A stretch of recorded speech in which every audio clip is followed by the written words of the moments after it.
everyone has heard interest rates are super high. What's the reality right now? Historically speaking, interest rates aren't really high. I think if you look back at how long rates have been tracked, 8-9% is a pretty average interest rate. But we've been in such a low interest rate environment for so long that now that we're at in the high sevens and even hitting 8% on occasion, it's a shock to a lot of people, and it does make affordability a lot harder for people. You couple that with home prices being higher than they have been in ever, and probably a little elevated over where they should be.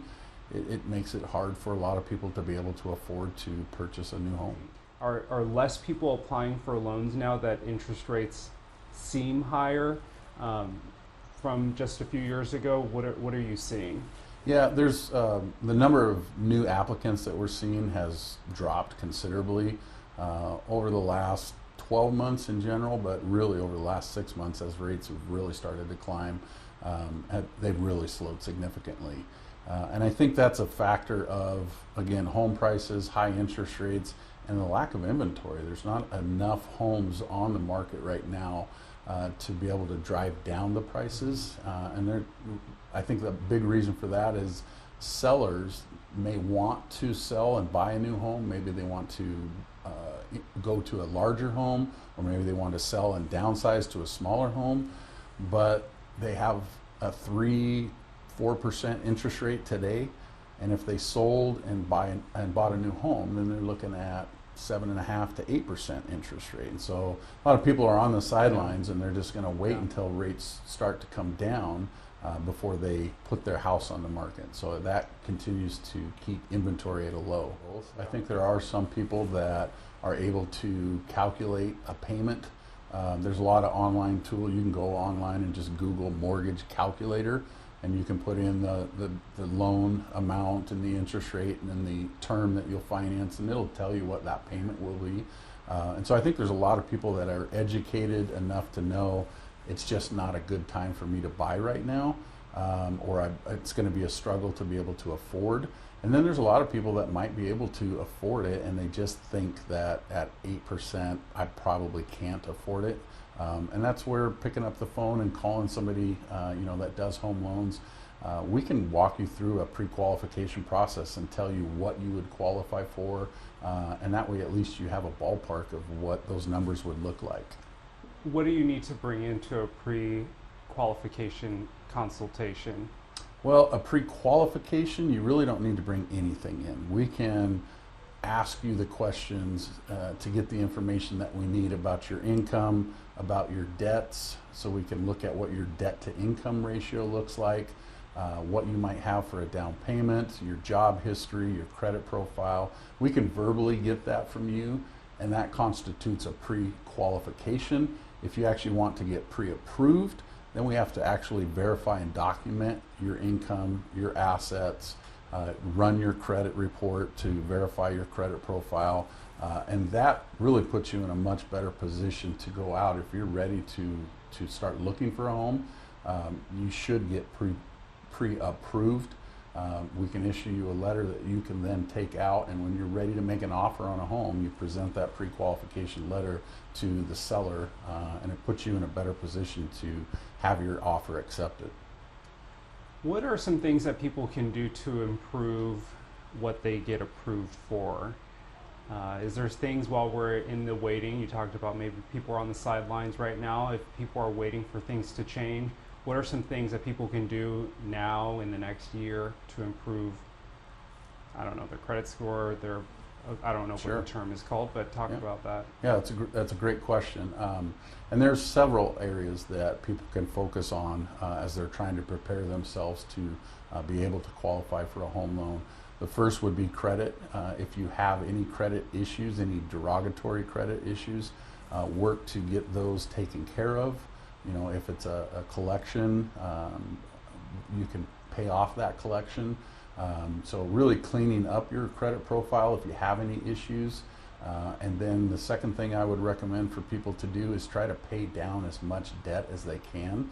It helps you to be able to afford more of a home.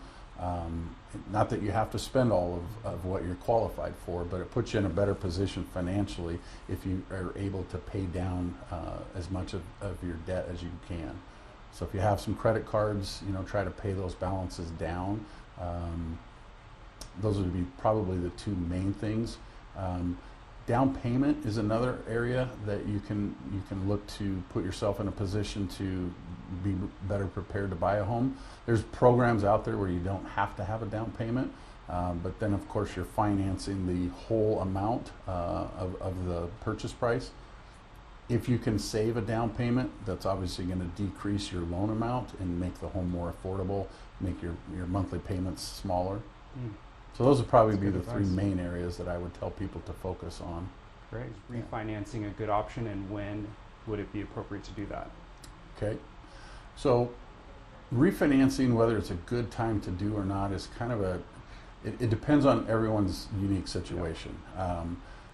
I would say that right now, even though rates are higher than we've seen them in a long time, historically speaking, they're still not that high. And I think now is a good time to buy. I think it's always a good time to buy a home.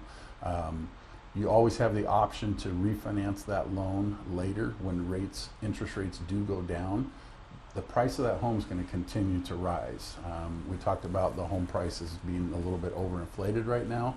They may come down a little bit, but homes, especially in our market, continue to appreciate year after year after year. So the price of the home that you're looking at is never going to probably go down. So I think getting in right now and buying a home, even with a higher interest rate, you have the option of refinancing later. There's other reasons to refinance as well. A lot of people will have a first mortgage. They will also have taken out a second mortgage or a home equity line of credit. And sometimes it makes sense to consolidate that into one loan, and you do that by refinancing that loan. And that a lot of times will save you in interest. It will save you in your monthly payment, which then you could take the savings and apply that towards other debt, or continue to apply it to your mortgage and really pay that home loan down a lot faster. So refinancing, I think, is always a good option to look at. And it's something that you can consult with a home loan specialist, and they can run the numbers for you, and you can decide if it makes sense to do right now or not. Sure. A fixed rate is obviously fixed. It never adjusts for the term of the loan. So if you take out a 30-year fixed rate loan, that rate will never adjust over the 30 years or however long you have that loan in place.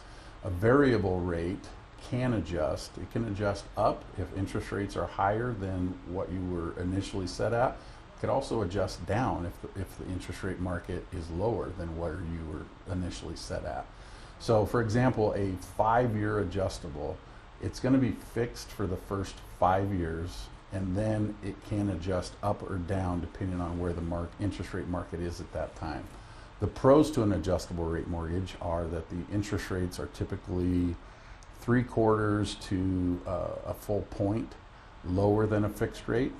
So your interest rate is lower, which means the overall interest that you're going to pay, while it's fixed at the lower rate, is going to be lower. And then also, of course, your mortgage payment is going to be lower because it's set at a lower interest rate.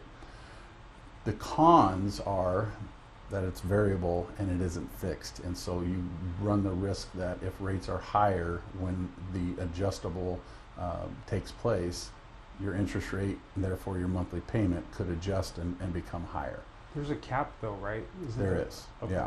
Yeah. So a lot of times, so on a 5-year ARM, it's fixed for the first 5 years, and then it can adjust one time per year up to either 2% or 5%, depending on the program and the cap that's in place on that specific program. But usually it's a 2% cap.